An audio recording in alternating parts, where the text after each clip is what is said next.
You, John Fitzgerald Kennedy, do solemnly swear. I, John Fitzgerald Kennedy, do solemnly swear. That you will faithfully execute the office of President of the United States. That I will faithfully execute the office of President of the United States. And will, to the best of your ability.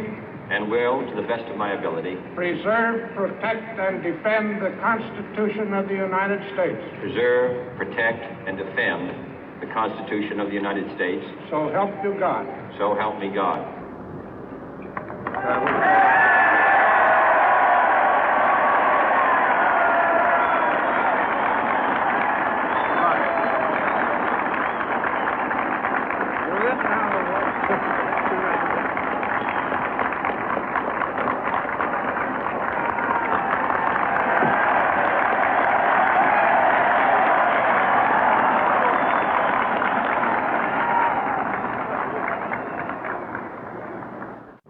Vice President Johnson, Mr. Speaker, Mr. Chief Justice, President Eisenhower, Vice President Nixon, President Truman, Reverend clergy, fellow citizens.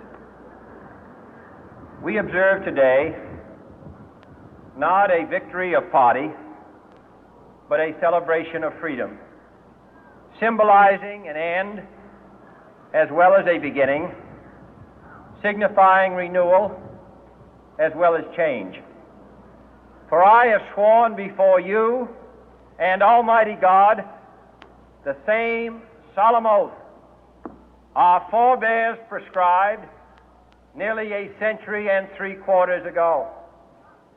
The world is very different now, for man holds in his mortal hands the power to abolish all forms of human poverty and all forms of human life. And yet the same revolutionary beliefs for which our forebears fought are still at issue around the globe. The belief that the rights of man come not from the generosity of the state, but from the hand of God. We dare not forget today that we are the heirs of that first revolution.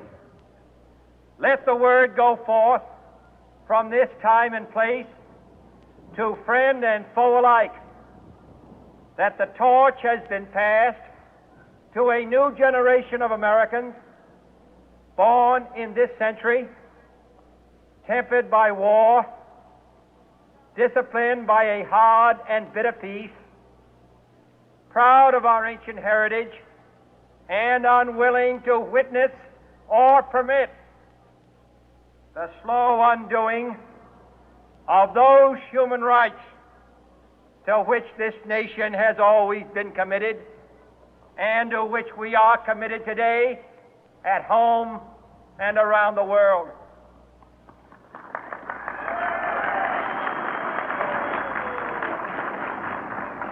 Let every nation know, whether it wishes us well or ill, that we shall pay any price, bear any burden, meet any hardship, support any friend, oppose any foe to assure the survival and the success of liberty.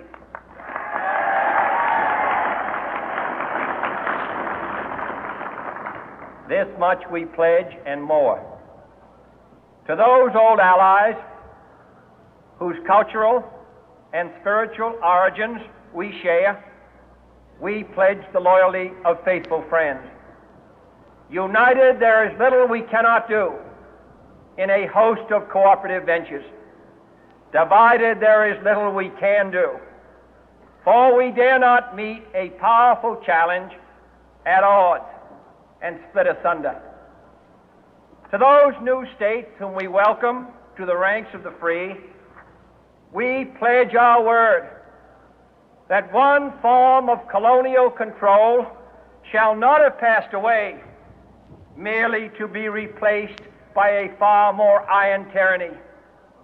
We shall not always expect to find them supporting our view, but we shall always hope to find them strongly supporting their own freedom, and to remember that in the past, those who foolishly sought power by riding the back of the tiger ended up inside.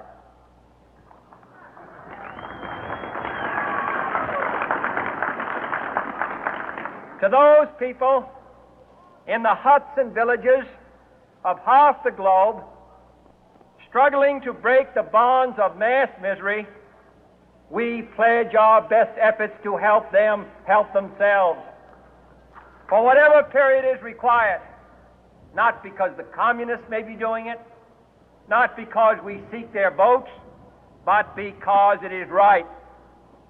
If a free society cannot help the many who are poor, it cannot save the few who are rich.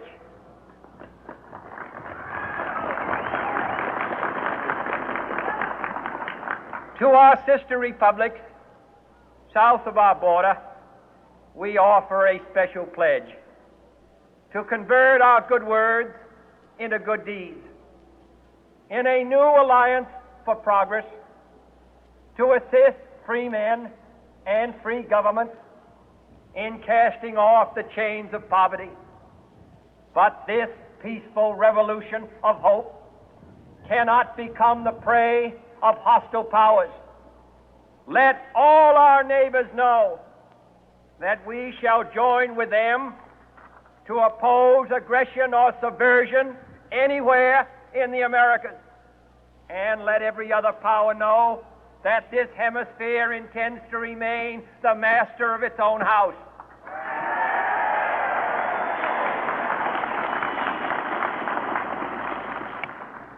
To that World Assembly of Sovereign States, the United Nations, our last best hope, in an age where the instruments of war have far outpaced the instruments of peace, we renew our pledge of support to prevent it from becoming merely a forum for invective, to strengthen its shield of the new and the weak, and to enlarge the area in which its writ may run.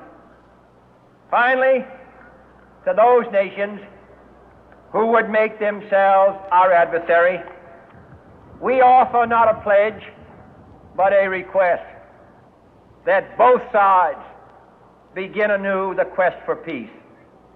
Before the dark powers of destruction, unleashed by science, engulf all humanity in planned or accidental self-destruction, we dare not tempt them with weakness, for only when our arms are sufficient beyond doubt can we be certain beyond doubt that they will never be employed.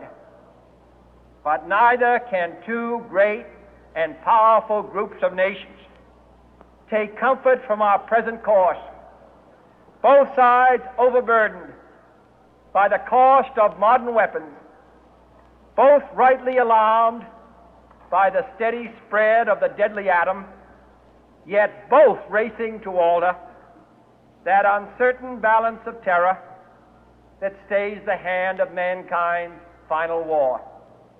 So let us begin anew, remembering on both sides that civility is not a sign of weakness, and sincerity is always subject to proof. Let us never negotiate out of fear, but let us never fear to negotiate.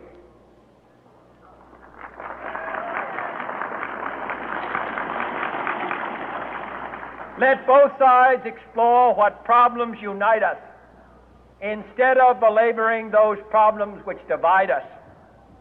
Let both sides, for the first time, formulate serious and precise proposals for the inspection and control of arms, and bring the absolute power to destroy other nations under the absolute control of all nations.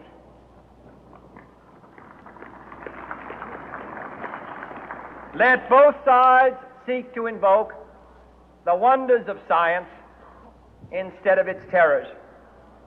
Together, let us explore the stars, conquer the deserts, eradicate disease, tap the ocean depth, and encourage the arts and commerce.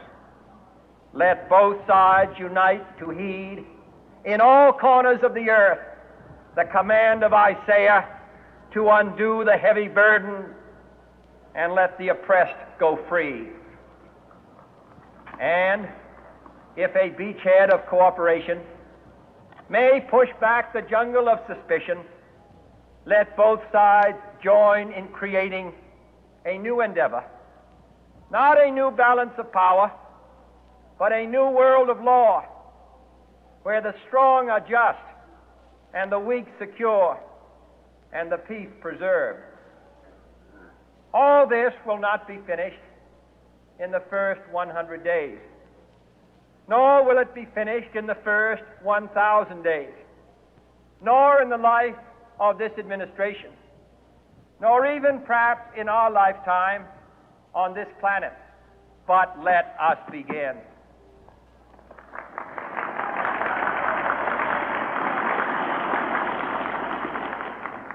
In your hands, my fellow citizens, more than mine, will rest the final success or failure of our course.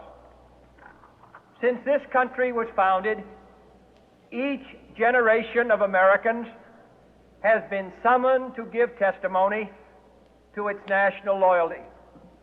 The graves of young Americans who answered the call to service surround the globe.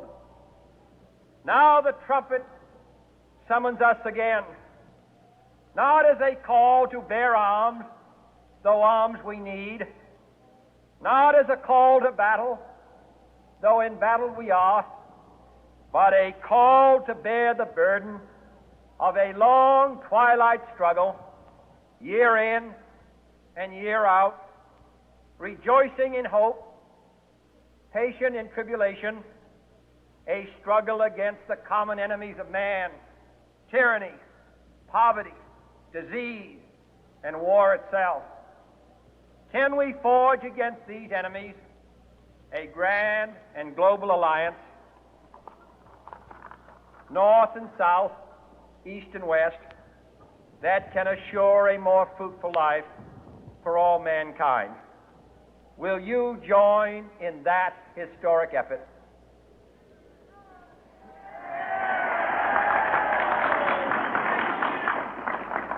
In the long history of the world, only a few generations have been granted the role of defending freedom in its hour of maximum danger.